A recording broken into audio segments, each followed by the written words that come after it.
Well, we learned last week charges were filed against some protesters who vandalized District Attorney Amy Wyrick's home last year.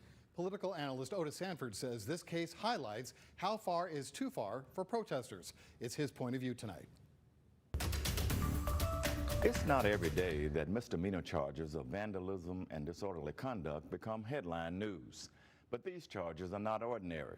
They were filed against local activists who protested at the home of District Attorney Amy Wyrick.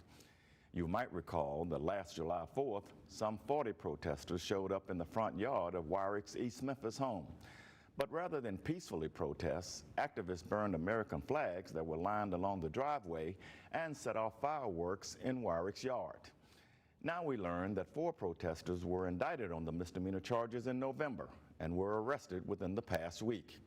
The charges were brought by a special prosecutor from outside Shelby County. All 4 defendants have posted $500 bonds and have been released. But this case highlights an intriguing issue over how far demonstrators should go while protesting.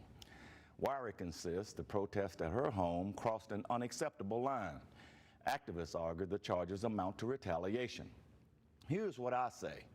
Peaceful protests are a First Amendment right, but destroying private property and potentially creating a fire hazard with fireworks are not. I realize protests sometimes can be disruptive, but there is a difference between getting into good trouble and blatantly breaking the law. Should the 4 protesters go to jail? No. But even public officials have rights, and these July 4th fireworks cross the line. And that's my point of view. I'm Otis Sanford for Local 24 News.